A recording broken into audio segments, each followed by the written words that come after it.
to Nature Bound, a podcast dedicated to unpacking the intrinsic bond between humans and nature. We'll uncover the benefits of spending time outdoors, including how a nature-centric lifestyle can improve your mental health, elevate your leadership skills, and unleash your creativity. And now here's your host, outdoor enthusiast, and renowned author of The 7 Principles of the Magic Rock, Emanuel Rose.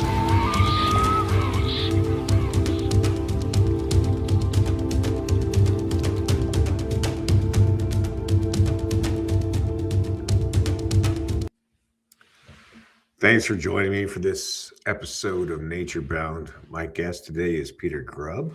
In 2026 is Peter's 49th year as a professional guide and 47th year as an outfitter and tour operator. He has guided his companies through tumultuous times, and he loves the good that travel brings to the world while also recognizing the impacts that it carries. Now, his company, Row Adventures, was originally founded as a whitewater rafting company and then expanded into Mediterranean yachting tours in 1984.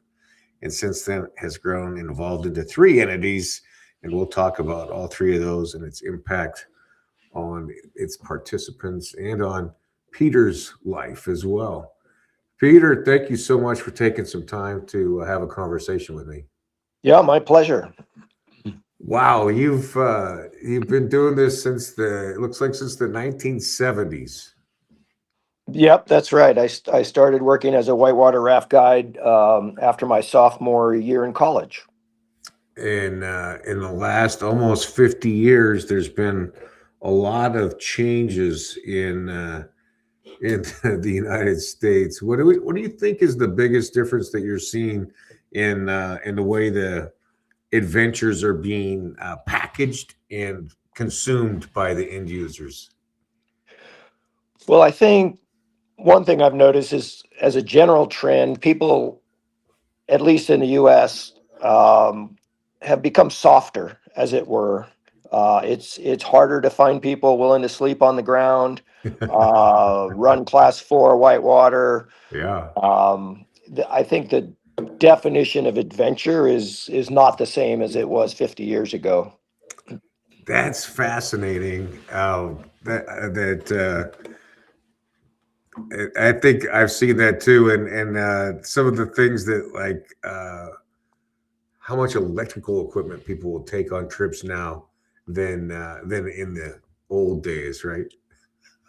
Yeah, absolutely. Yeah, it wasn't that long ago that maybe 5 to 8 years ago, we were talking about maybe we should designate a few of our tours every year as connected tours, where people were allowed to bring satellite phones, because many of the places that we operate are not serviceable by cell signal. Sure.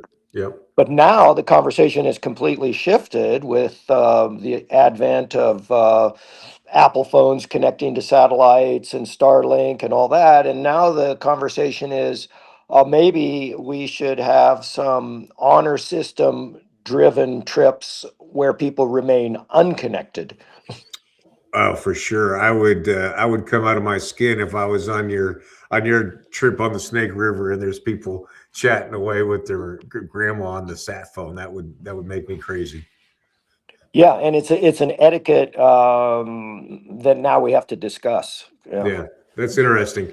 I do love your list of destinations. I think you've got amazing all the amazing rivers on the west coast, I think. But tell me about the yachting tours. I think this is probably the thing I know the least amount, and it might be something that's interesting to me. Sure. Well, in 1984, it's a pretty good story. My wife and I were getting married, and at that time in our company history, one or the other of us, or both of us together, had guided all of our trips. Yeah. And I had a passion for the classics and the Mediterranean, and thought it would be great to go on a honeymoon along the coast of Turkey, where you can visit Greek and Roman ruins, and have this beautiful mix of history and nature and snorkeling and walking all wrapped into one.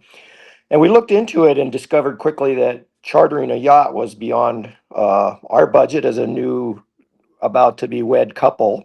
Yeah. Um, so we sent a letter out to the 200 or so people that we had taken on our rafting trips and said, hey, we're going to be leading this new trip along the coast of Turkey. Um, and this is what we're going to do. We think it's going to be great, but be warned, we've never done it before. But we hope you'll join us. And P.S. It's our honeymoon. Love it. Uh, Yeah. yeah. So you got some direct response marketing to your post office list at that point, right? Yeah, that's right. It was all by mail. These were personal letters that we sent out, written on a typewriter, and Love it. we got 8 people to sign up, and off we went on about an 11-day yachting trip. And when everybody said goodbye, we stayed for another few weeks for the real honeymoon. Yeah, I love it. Well, that's a great story about the necessity of introducing commerce and pleasure at the same time, right? That's right. Yeah. Yeah. Well, I mean, I can't imagine. Do you have a count of how many trips you've been on over the course of your career and in your private life? Oh, no, no, I really don't. Yeah. It's got to be in over 1,000, I would imagine. Yeah, yeah, I would have think so. And I've been to over 50 countries and led tours in many of those. Always when we're abroad, in conjunction with a local guide, Uh-huh. because we really feel that they're the people best qualified to open the doors of understanding to a location. Sure. Yeah. Yeah. Well, I guess what's what you would consider one of the most remote places you've been in your travels?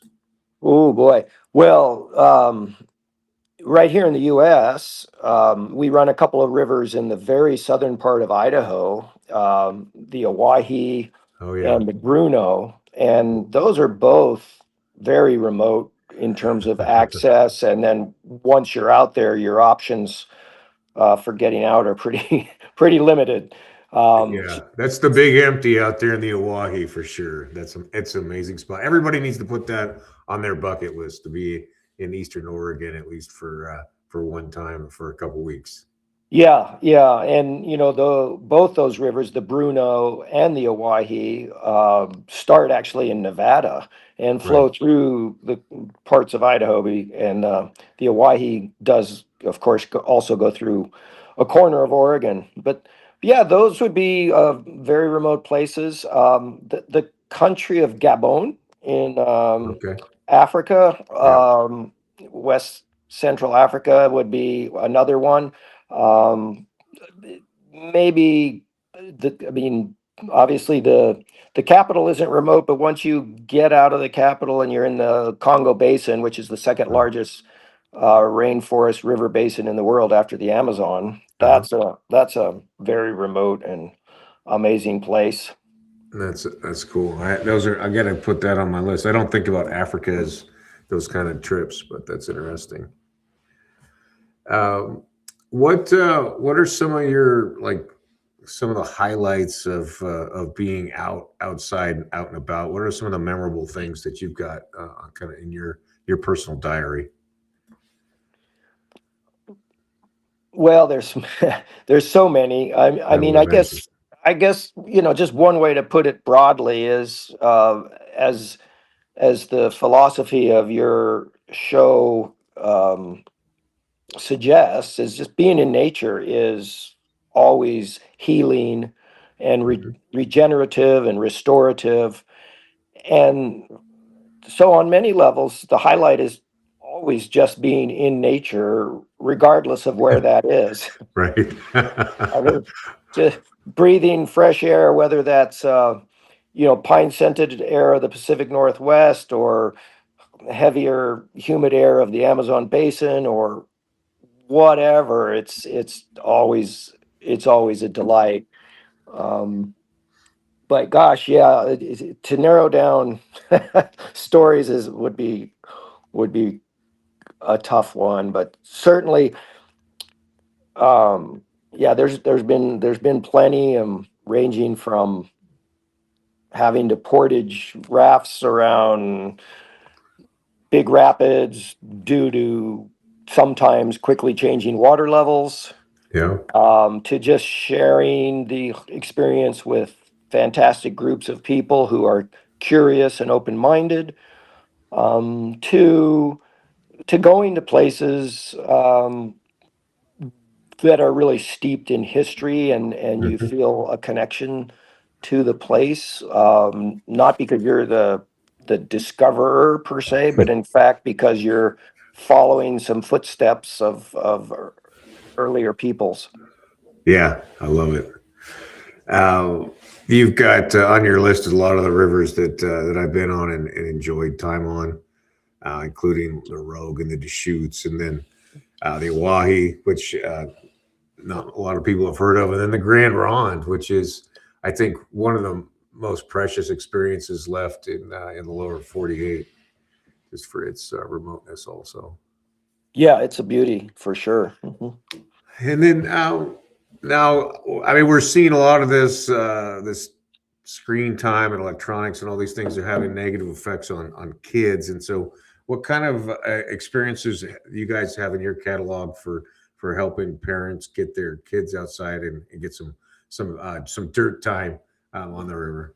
Sure. Yeah. Well, our sort of flagship tour for families we call, Family Magic, and it's a 5-day, 4-night trip on the Salmon River. And we take kids as young as 5, and people can't go on the trip unless they bring a kid. Okay. And that really makes a guarantee that the trip's going to be kid focused, family focused. Yeah. Um, and what happens on those trips, the dynamic is wonderful because we'll have anywhere from, 7 to 10 kids usually, and sort of 7 to 10 adults. And we staff the trips with an extra guide that we call our river jester, um, who leads nature-oriented games and activities with the I kids love it. when we're in camp. And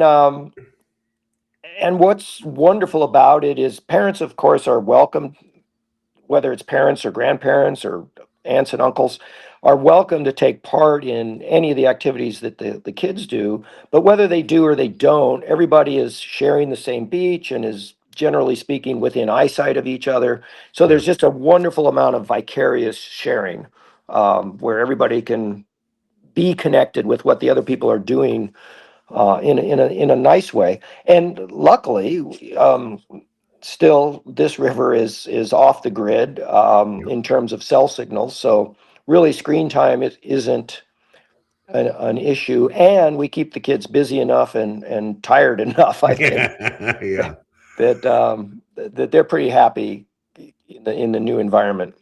That's cool. It sounds like floating summer camp for the family.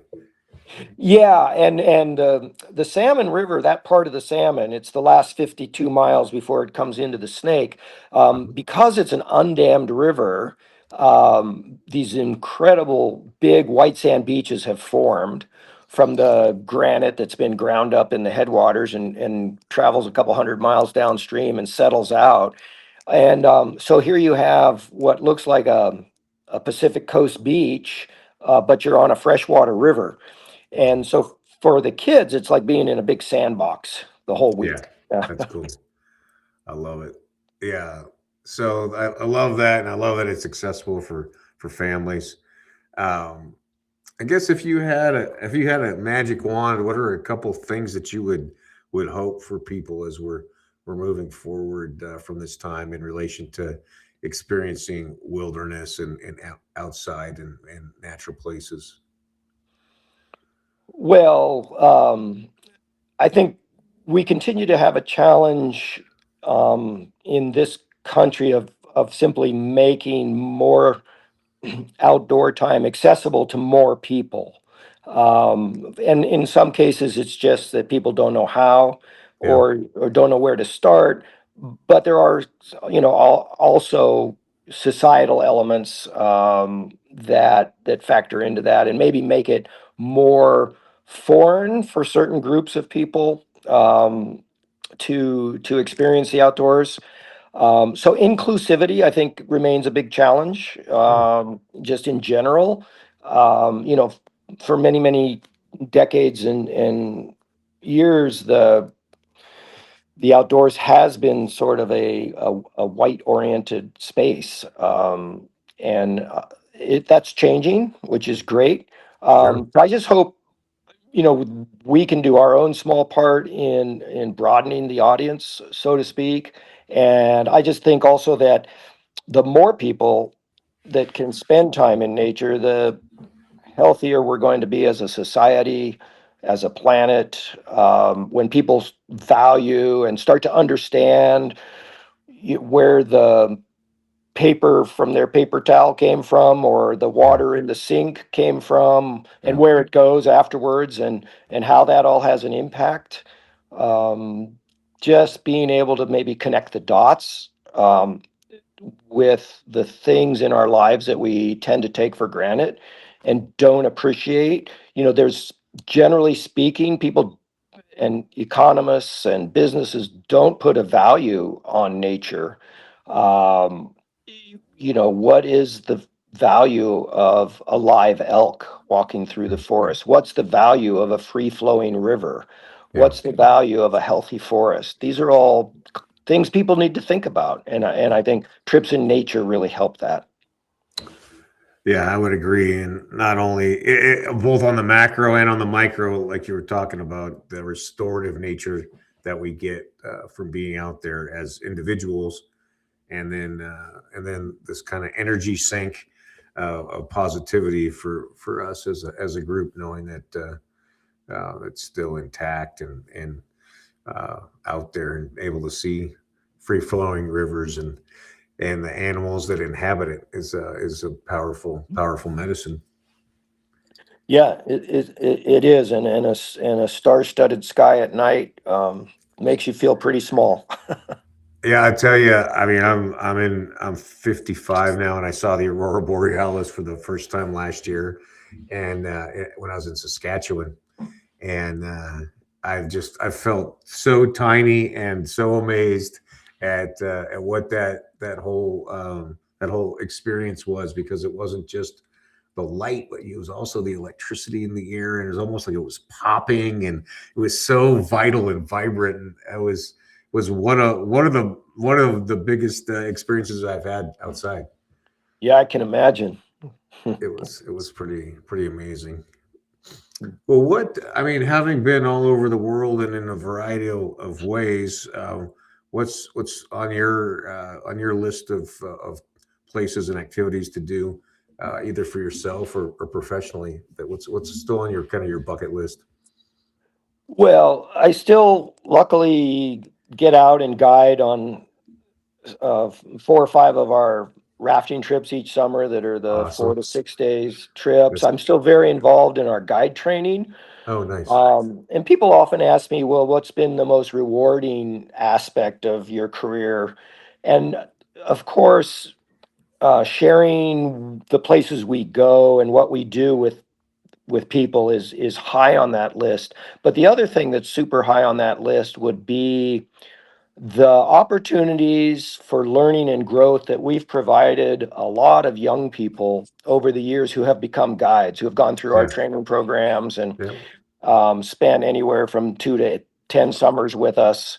And I hear from those people often about how the skills that they learned during their time with us have been such important life skills for them.